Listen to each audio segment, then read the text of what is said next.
Eu lembro como se fosse hoje que eu e meu marido, a gente decidiu se mudar e que isso seria maravilhoso pra gente. E realmente foi um período muito legal, foi um período muito bom.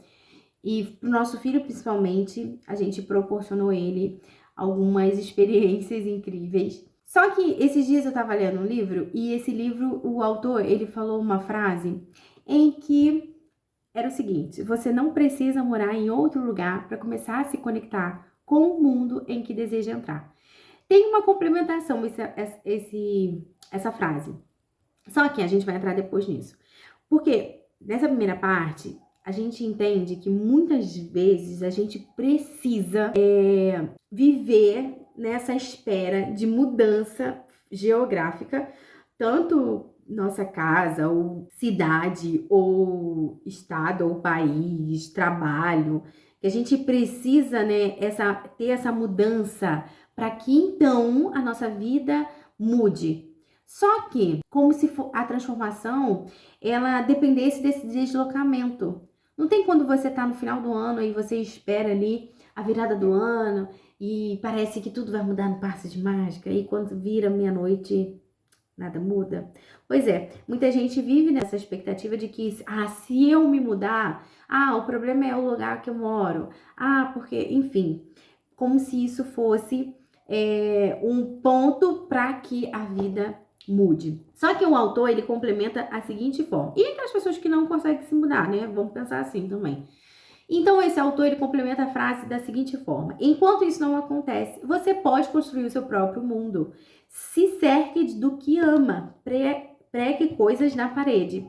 E aqui, o que eu quero falar com você não é sobre decoração. Isso aqui que eu quero falar com você é sobre o que forma quem você está se tornando todos os dias, sem que você perceba.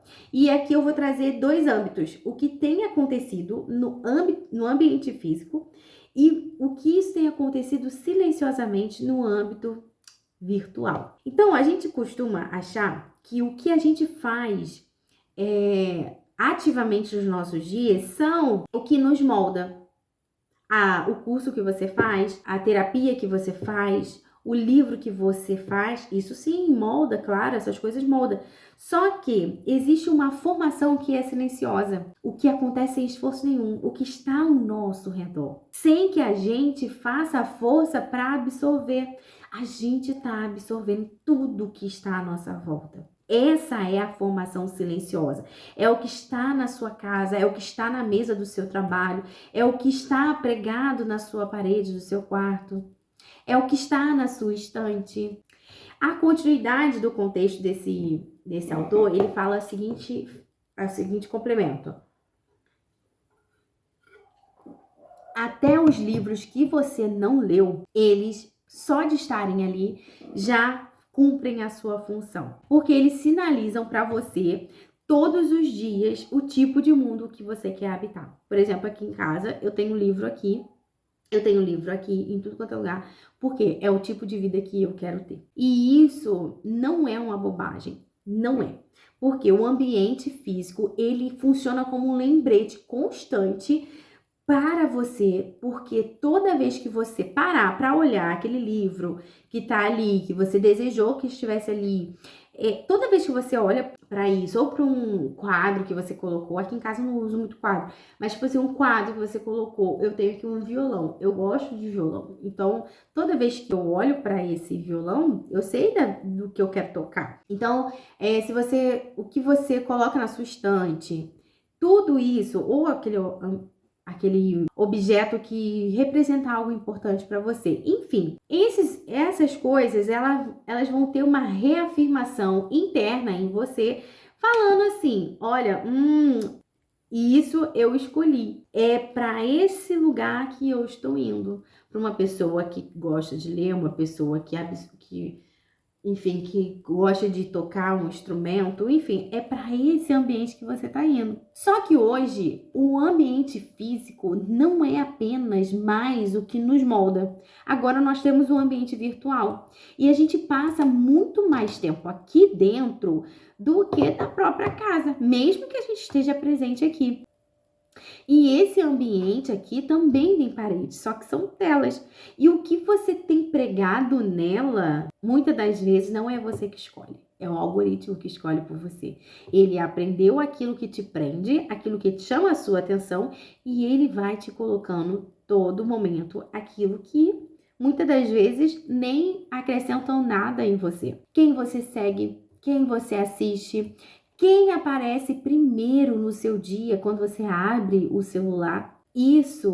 Tudo isso entra com a mesma força em você, internaliza em você, do mesmo modo que se eu pegasse um livro aqui e lesse. Só que aqui entra em você com a mesma força, só que sem pedir licença. E sem que você escolha conscientemente todos os dias as coisas que estão ali no celular. Então, essa é a diferença. O livro, eu escolhi colocar aqui. Eu escolhi colocar ali. Eu escolhi ler. Aqui dentro, não fui eu que escolhi. Muitas das vezes, o algoritmo, ele coloca coisas que nem faz sentido para mim. Mas, hoje, 3 segundos já é o suficiente para o algoritmo entender assim, essa aqui gostou disso, vou colocar de novo. Observa se não é assim, porque você pega, você começa a assistir ali uma coisa, aí você faz ali 3 segundos, e hoje é 3 segundos, né? Antigamente era 7, hoje é 3 segundos. Então você vai estar ali assistindo 3 segundos, ele bota pra você, aí você rola o feed, aí você assiste 2 vídeos diferentes. Aí depois, no terceiro vídeo, é uma coisa bem parecida com aquela. Aí você continua assistindo, aí ele, vou mandar. Aí depois, nem é mais 2 vídeos, agora são um vídeo, aí passa um vídeo, aí é a mesma coisa, depois só isso, enfim. Por isso que a limpeza no digital, ela é necessária. De tempos em tempos você tem que fazer essa limpeza. Porque, por exemplo, eu fiz isso nas minhas redes sociais, né? Esses dias eu fiz no Instagram, eu peguei, fiz uma limpeza, tirei quem eu não queria mais seguir, pessoas que não têm as mesmas crenças, pessoas que têm os mesmos valores, talvez pessoas que há 3 anos atrás, por exemplo, tinham o mesmo valor ou as mesmas crenças, só que hoje já pensam diferente e tudo mais, e tudo bem. E no YouTube eu também fiz esses dias, pro meu filho, principalmente, porque eu não gosto que ele assista alguns desenhos, e eu fui lá, fiz uma limpeza, e não queria, não coloquei esse canal, enfim, as coisas todas. De vez em quando é necessário fazer essa limpeza, sim, porque não bate com seus valores, não bate com suas crenças, e isso são coisas que são inegociáveis para mim, são inegociáveis. Então, só que muitas vezes é muito difícil, principalmente quando as pessoas que você quer dar o unfollow, né, ali parar de seguir, são pessoas próximas, pessoas que talvez vivem uma vida que você não quer aqui perto, mas só que são próximas, aí fica aquela dificuldade, né? Mas algumas vezes são necessárias. E hoje tem vários mecanismos aí de você silenciar os stories, enfim, as coisas todas, você não assistir. Então, o que eu faço? Eu percebi que eu funciono dessa seguinte forma. No meu ambiente físico, eu me cerco de livros. Eu tenho um livro aqui na minha mesa, eu tenho 2 livros aqui na minha mesa, um que eu terminei e eu tô fazendo um roteiro sobre esse livro e tudo mais. Tenho um livro ali na estante, eu tenho um livro lá no meu quarto, eu tenho um livro na minha bolsa, eu tenho no iPad livros para eu ler, enfim, para tudo quanto é lado, porque eu quero me cercar disso. A mesma coisa com água, eu quero beber 3 litros de água por dia. Se eu, sentada aqui, ficar trabalhando, eu pensar em levantar para pegar água, eu não vou beber água, eu vou ficar 1 hora, 2 horas sem beber água. Então eu carrego o meu copo de água para tudo quanto é lugar que eu vou, porque eu quero beber água. Então, por que eu faço isso? Porque a vida que eu quero ter, a mulher que eu quero ser, tem esses hábitos diariamente. Então eu vou fazer o que? Facilitar a minha vida, o meu inconsciente a decidir, a pegar, a fazer. Porque se a gente olhar para os nossos desejos, para as nossas vontades, a gente não vai pegar e vai fazer nada disso. A gente vai manter na procrastinação e a gente vai ficar sempre se auto-sabotando e ir adiando a nossa vida. E na psicanálise, a gente entende o seguinte: o sujeito ele é constituído por aquilo com que ele se identifica. E a identificação não é algo que você vai lá e escolhe e é decidida para sempre. Não, você constrói isso durante a sua vida, na sua infância, na sua adolescência, na sua juventude, e agora como adulto você aplica isso nos seus dias a dias, mesmo que inconscientemente. Porque o nosso inconsciente, ele absorve tudo que está ao nosso redor sem pedir licença. E isso Freud chamou de supereu, que são formadas por essas referências externas repetidas. São tudo que você vê, ouviu e vivenciou. Você vai absorvendo e vai criando esse supereu. Só que esse supereu lá na frente, ele vira uma sua voz interna. E talvez seja aquela voz que te critica no momento em que você vai tentar fazer alguma coisa. E se der errado, sabe? Por quê? Se você cresceu num ambiente de comparação, de fofoca, de gente com mentalidade pequena, o seu inconsciente, ele vai te exigir isso. Você vai te exigir pequenez, vai te exigir fofoca, vai te exigir comparação total com outras pessoas. E a gente vive isso aqui na prática, né? Então, no mesmo tempo, quando uma pessoa cresce em um ambiente que vive em movimento, um ambiente de coragem, um ambiente que prospera, que tem mentalidade próspera também, né? Não só em questão financeira, mas mentalidade próspera em todos os ambientes da vida. Então, essa voz, o seu inconsciente, ele vai te exigir essas coisas. Por isso que conviver com pessoas, consumir conteúdos que não tem desejo nenhum de movimentação, nenhum movimento de crescimento, tem custo psíquico real em você. E isso não é frescura, é o seu inconsciente que registra o que está ao seu redor, mesmo quando a sua consciência discorda, mesmo quando a sua consciência olha para aquilo e fala assim, aquilo ali não está me afetando, mas o seu inconsciente, ele está capturando. E aqui eu vou dar um contraponto, dizendo que não é para você pegar e se isolar, viver numa bolha. Vou viver numa bolha porque a Thalisse falou que é para viver numa bolha. Não, aqui eu tô falando sobre o que eu estou falando aqui é diferente, até porque nós somos seres humanos comunicadores. Somos seres que vivemos em comunidade. E se cercar de coisas que somam não significa você viver nessa bolha. Viver com pessoas que pensam igual, que concordam com as mesmas coisas, que não te desafiam a pensar, não te desafiam a criar, enfim. Isso também adoece. Por quê? Vai virar acomodação, vai virar zona de conforto disfarçada de ambiente saudável.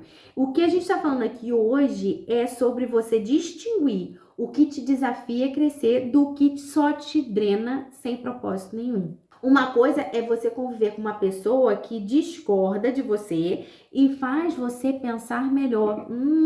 Poxa, essa pessoa falou desse jeito, talvez, deixa eu estudar um pouco sobre isso e ver o que está acontecendo. E outra coisa bem diferente é você conviver com alguém que só reclama, vive só no vitimismo. Ai, minha vida tá tão ruim. Porque eu nunca vou conseguir. Porque isso. Porque não dá. Porque não quero.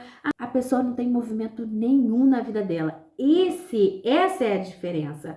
A primeira pessoa, aquela que te discorda e faz você pensar bem, pensar melhor, fazer você agir, criar, se desafia, essa pessoa você tem que trazer para perto. Agora, a pessoa que só vive na reclamação, que vive, não dá, porque eu nasci assim, cresci assim, vou morrer assim, essa, meu filho, faz uma limpeza. E é por isso que eu gosto tanto do Salmos, capítulo 1, que ele fala sobre ali, os bem-aventurados que não andam segundo o conselho dos ímpios, nem se detêm nas rodas dos escarnecedores. Depois você lê esse capítulo.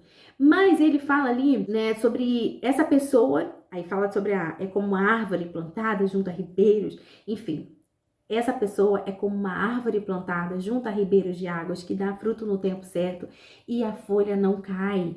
Repara nessa imagem. A árvore não dá fruto porque se esforçou sozinha, forçando a própria natureza. Ela dá fruto porque ela está plantada perto dos ribeiros, no lugar correto, no lugar certo, na fonte certa. E isso muda completamente a lógica. A gente vive achando que precisa se esforçar mais, produzir mais, se cobrar mais, e às vezes o que realmente falta não é esforço, é você estar plantada no lugar certo, no ambiente certo.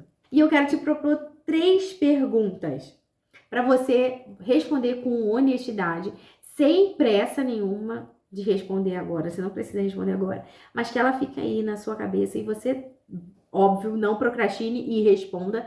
Mas a primeira pergunta é: o que está pregado na sua parede hoje? Literalmente, o que você vê quando olha ao redor da sua casa, do seu quarto, do seu espaço de trabalho? Isso tem te aproximado ou tem te afastado da pessoa que você quer se tornar? A segunda pergunta é: quem você segue nas redes sociais? Quem aparece primeiro no seu feed? O que está formando você para crescer ou está ocupando o seu tempo, a sua atenção sem te acrescentar em nada? E a terceira pergunta, e essa eu acho que é a mais difícil: as pessoas com quem você convive toda semana, todos os dias, no dia a dia, somam ao seu crescimento e te desafiam de forma saudável ou só ocupam espaço, só reclamam, só te puxa para baixo? Pare e pensa. Você não precisa resolver isso hoje de uma vez. Eu mesma tenho essa dificuldade e ainda demoro para fazer essa limpeza quando necessário, como eu falei. Mas complicado não é o mesmo que impossível. Deus, ele não te pediu para você mudar de cidade para ser transformada. Ele pediu para você cuidar da terra onde você está plantada. Não adianta você querer transformar em outro lugar se você não está conseguindo nem frutificar onde você foi plantada. E às vezes, cuidar da terra significa arrancar o que não deixa a sua raiz respirar. Significa você podar a árvore ali, ó, podar o que consome recursos sem gerar fruto nenhum. Jesus fala isso naquela passagem. Ele fala que todo ramo que não dá fruto, o Pai corta. E todo ramo que dá fruto, ele limpa, para que o que? Frutifique mais. Isso é um ponto interessante para você reparar. Até o que já é bom precisa de poda de vez em quando. Não é só o que é ruim que precisa ser tirado e deixar sair. Às vezes até o que é bom, porque já cumpriu o seu propósito e precisa dar lugar para outra coisa. E eu não vou dizer que essa limpeza, essa poda, ela é fácil, ela não é. Mas cada vez que eu tiro do meu ambiente o que só me drena, aquilo que só me suga, eu coloco perto de mim aquilo que me soma, como eu falei, né? Do copo, do livro, não compro o leite condensado, eu sinto que fica muito mais fácil ser quem eu quero ser. Não fica, claro que não vai ficar melzinho na chupeta, mas vai ficar muito mais fácil. Melzinho na chupeta é um termo meu falecido pai falava muito. Então não é porque o ambiente faz o trabalho por mim, mas é porque ele para de atrapalhar o trabalho que eu estou fazendo. É isso. Não é porque o ambiente ele vai fazer o trabalho para mim. Não é o meu ambiente. É o que eu tô fazendo com que ele pare de atrapalhar aonde eu quero chegar. E eu quero finalizar esse vídeo lembrando as 3 perguntas que eu fiz para você agora. O que está na sua parede? Quem está no seu feed? E quem está na sua mesa? O que você precisa arrancar do seu ambiente, mas ainda está adiando porque parece complicado demais para começar? Te vejo no próximo vídeo.